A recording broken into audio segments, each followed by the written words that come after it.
invitation, when I saw what the theme was, I said, I gotta go to this event. And I said that because grieving is a part of everyday life. I will share with you that I am the chief of police for the Cuyahoga Metropolitan Housing Authority. Prior to that, I was the commander of the Cleveland Police Department in the 3rd District. But even with all that, one of the things that's most important for me is that I had a brother who, if he were alive today, he would be 2 years younger than me. I remember one morning in December, we were all getting ready for Christmas. And I received a phone call from the hospital saying, asking me if I had a brother named Lewis. I said, I did. And they said to me, well, can you get down to Lutheran Hospital as soon as possible? I got in my car, it's probably about 2:30 in the morning, and when I got to Lutheran Hospital, I saw a trail of blood on the floor, and I saw that it was leading to one of the rooms. I said, I'm Andy Gonzalez, I'm here because I received a phone call, and immediately one of the nurses came and gave me a hug. I did not understand why she was giving me a hug. Now mind you, I was a police officer. As a matter of fact, I was assigned to the Cleveland Police Department, the homicide unit. And then the doctor came out and asked me again, do I have a brother named Lewis? I says, yes. What's going on here? So immediately they took me to a side room, and there the doctor told me that my brother was shot multiple times right on the corner of Fulton Bridge, right in Cleveland on the west side. And unfortunately, after surgery, while in surgery, he died.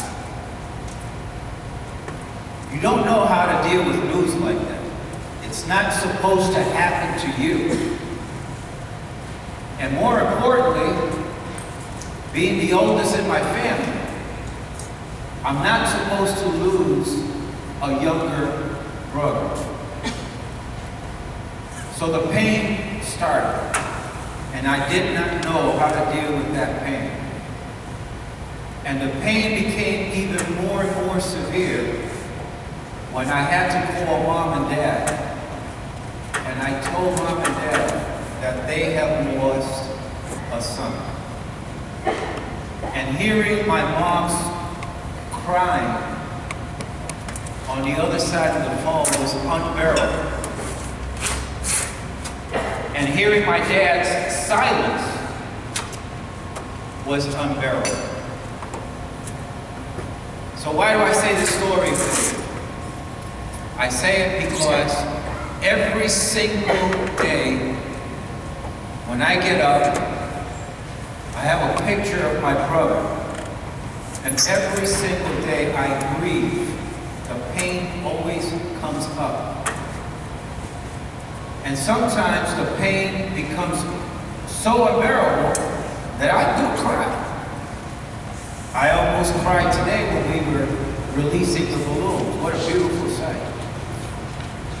But the message I want to leave for all of us here, young and old, in between, I want to say is that grieving is an important process. You never come out completely on the other side. It just gets a little bit better. And I also want to leave a message for you that there are a lot of people that are willing and able to help you as you grieve. You don't have to grieve alone. It's okay to cry. I cry. It's okay to be angry. I get angry. But understand that every day that goes by and you do a little bit more grieving and your anger becomes less reduced, it becomes more and more part of you, understand that that's a completely normal thing for all of us to go through. So today, on this grieving day, I am with you. I wanted to be here with you because I want to share your pain. And just like I'm sharing your pain, just looking out at you right now, I promise you, just looking out at you, my pain is getting less because we're all in this together. So thank you for your attention, Mr. Soda. Thank you for inviting me today, and thank you for this opportunity too.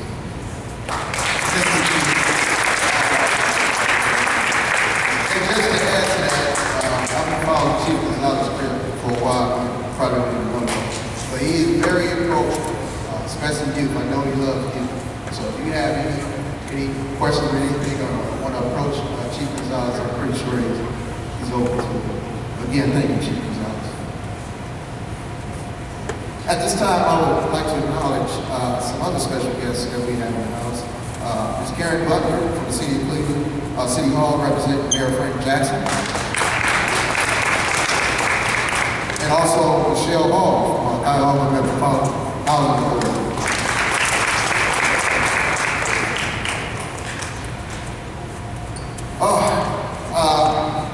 Just to touch on brief, I know I'm probably going out of work a little bit.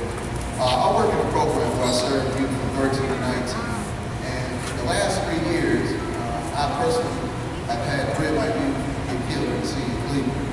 So when you talk about grief, it really touches me also. So at this time, I just want to say I love you all the youth here, I love you guys. Please, come invest in being safe and be in a safe environment like at this time, I would like to bring to you Ms. Alicia Mason, who will tell you about her experience with grief. Everyone right now, please welcome Alicia Mason.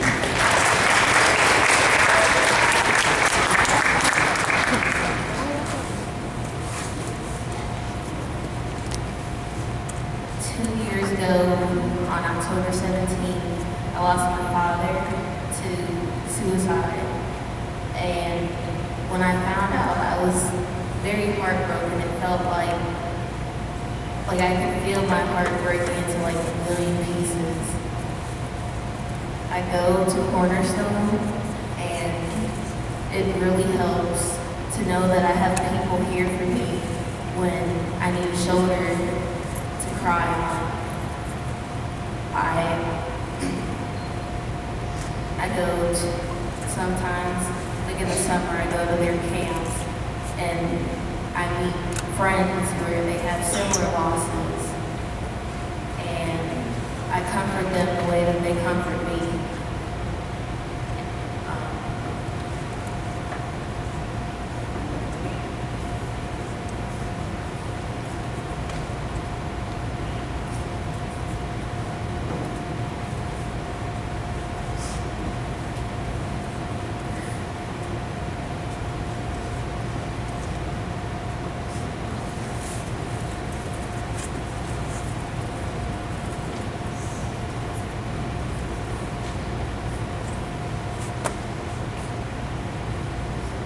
My dad was my best friend.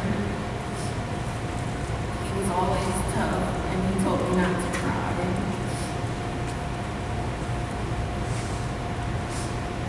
He always made me laugh no matter what. Like even if it was a serious situation, he always made that serious situation a funny situation.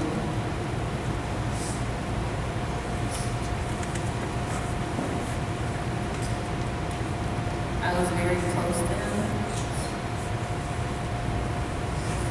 and I miss him very much.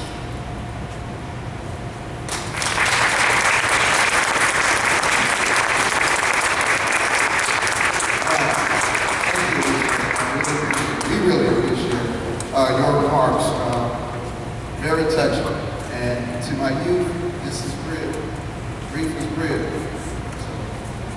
different ways you deal with it.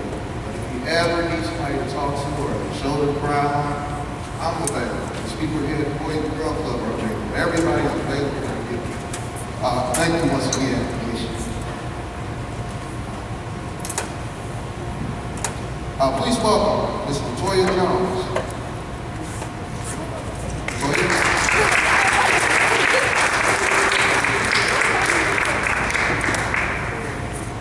Hey everybody. So I want to say something. Alicia, y'all give her another round of applause.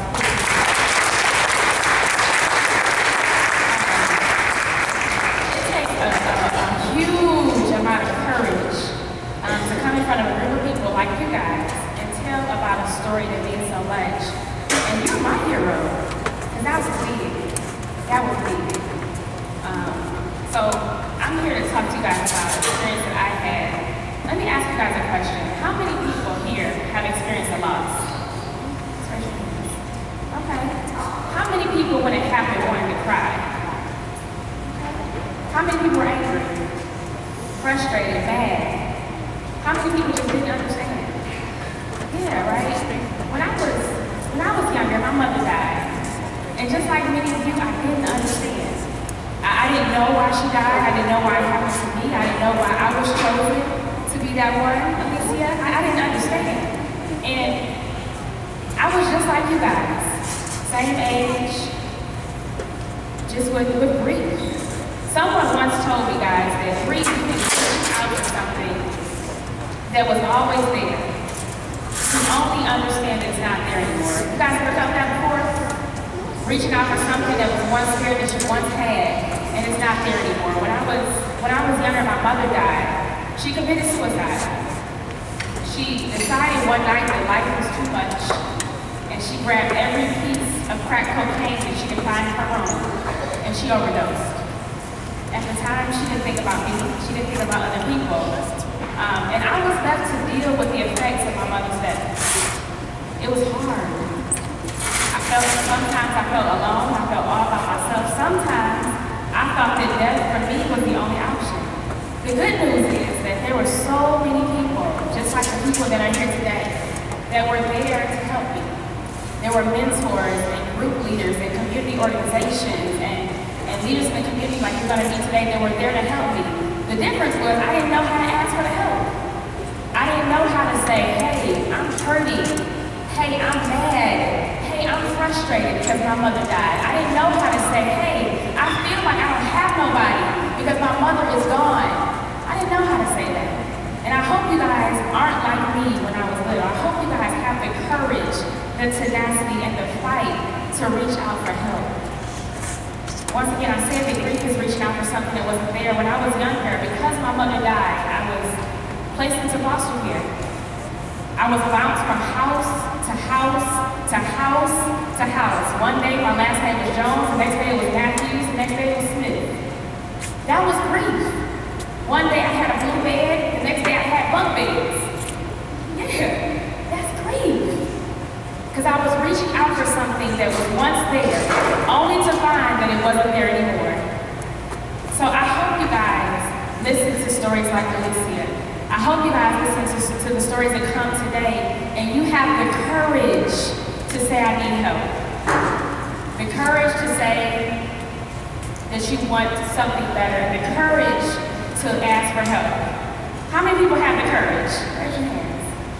How many people want to ask for some help today? Seriously, this program is put on and Ron started an amazing job. Thank you for this. But I want you guys to ask for the help if you need it. Because just like me, I didn't always understand, but I asked for the help. All right? Thank you.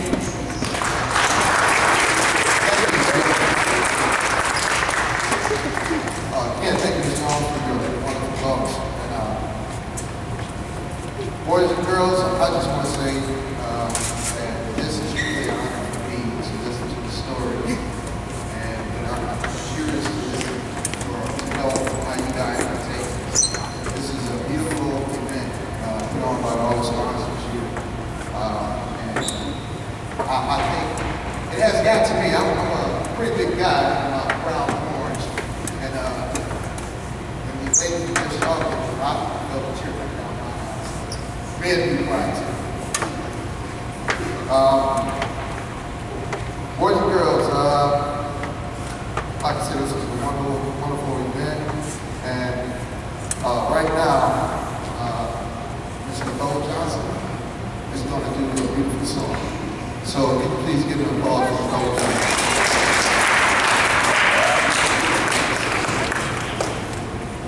Hello everyone.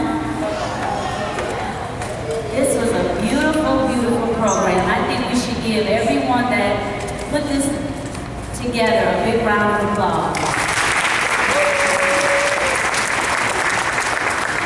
Before I sing, do we have anybody that's in the 8th grade? In the 8th grade, raise your hand.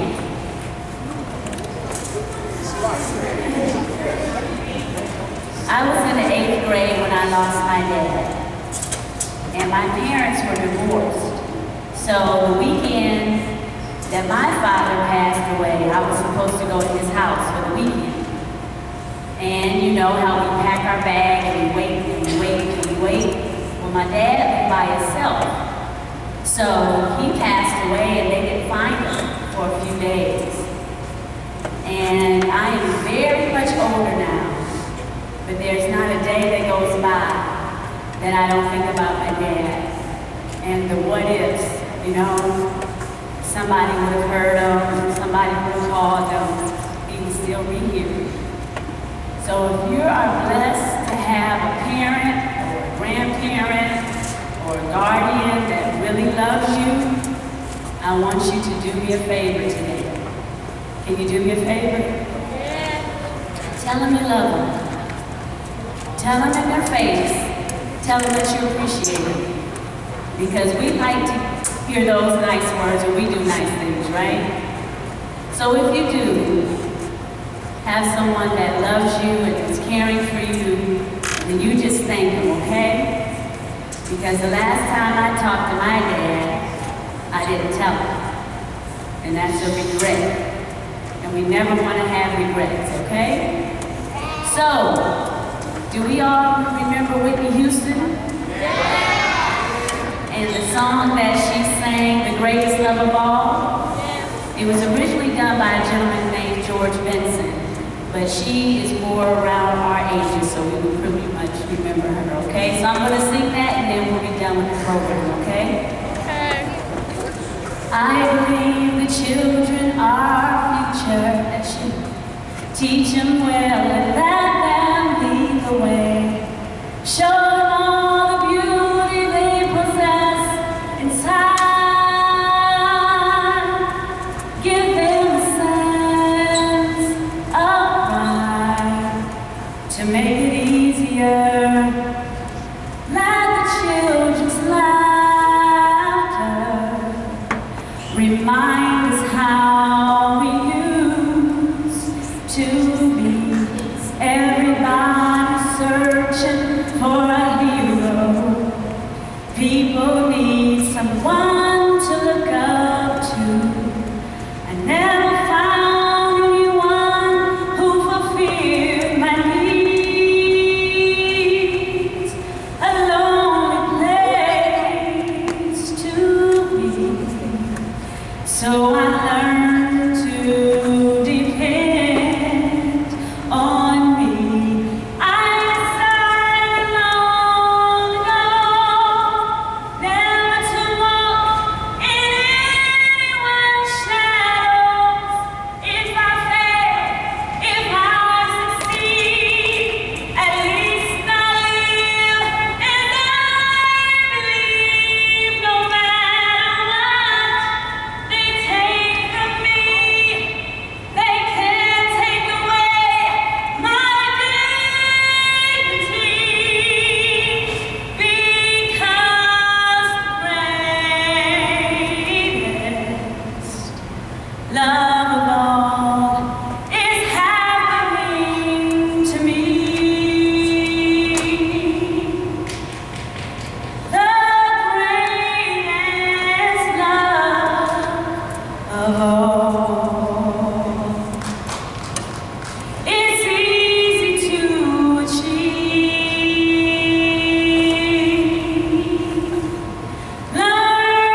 did an excellent job. Thank you so much. Boys and girls, you guys did a great job honoring grieving children and families. Also, give yourself a big round of applause. Come on now, let's make more noise for that. While we're giving thanks, I would just like to thank our sponsors of this event, Catholic Cemeteries Association, Cornerstone of Hope, E.F. Boyd and Son Funeral Home, Hospice of the Western Reserve, Life Bank, Milano Monuments, and our hosts from the greatest location in the nation, the Boys and Girls Club of Cleveland. Thank you so much. One more time, let's give a round of applause.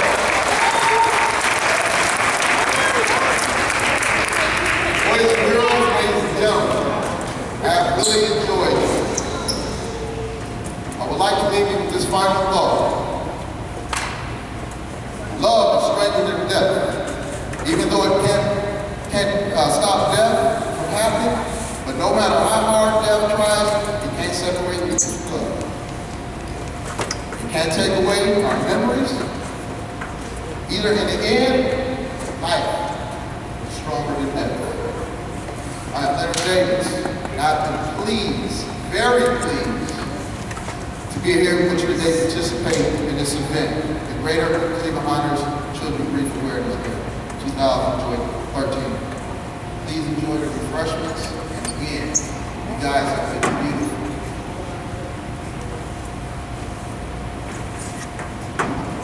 Oh, I'm sorry. Also, there's a lot of pamphlets and booklets over here to my left, so please don't forget to get the valuable information that some of us can surely use. And I know I'm going to take a lot of support, so make sure you get some too. Again, thank you. Thank you, Ron. Thank you, Boys and Girls Club. You've been beautiful. Enjoy the rest of the evening.